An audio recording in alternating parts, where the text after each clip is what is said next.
health tip. Ito is avocado. Buto ng avocado. Aalisin nyo yung pinaka-brown niya. Tapos i-chop-chop nyo yan. Chop-chop. Naano ko na rin ito dati. Ulitin ko lang. Para klaro sa iba. Hindi nakapanood ng video ko. So, yan.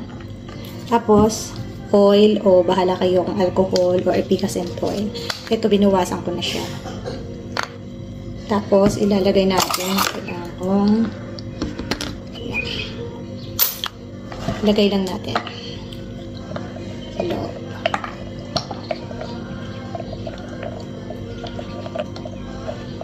Mas maganda na bababad. Mas maganda yung fresh. Yung iba niyayad-yad. Okay rin naman to. Mas okay sa akin tong hiwa-hiwa na lang. Kaya hindi sumasama sa oil.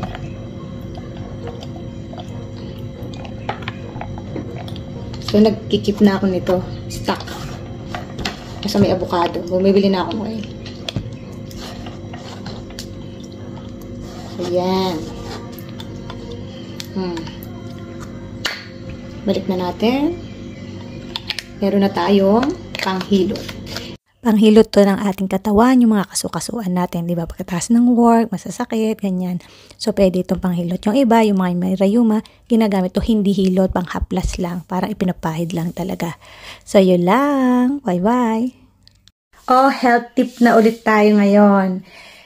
Pag sumasakit yung tiyan nyo, hindi nyo alam kung anong problema, di ba? Ngayon, kung gusto nyong malaman kung sa bituka yung problema nyo, baka sa bituka yan, gawin nyo ito, Ito, simple lang. Titingkayad lang kayo, yan o. Tiptoe. Titiptoe lang kayo. Tapos, biglang bagsak.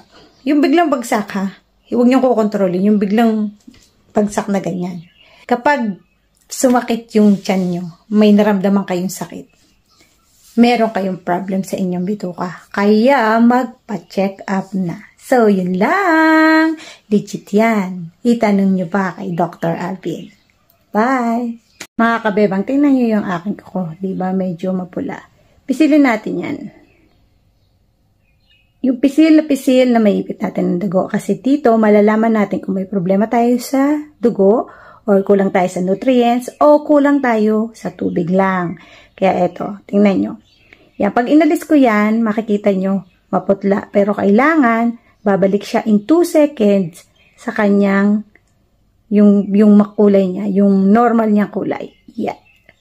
Yun, diba? Putla, tas bilis. Bumalik agad siya sa kanyang kulay. So, ibig sabihin, okay ba ang dugo ko? So, yun lang mga kabebang. Legit yan. Tanong nyo pa kay Dr. Alvin. Bye!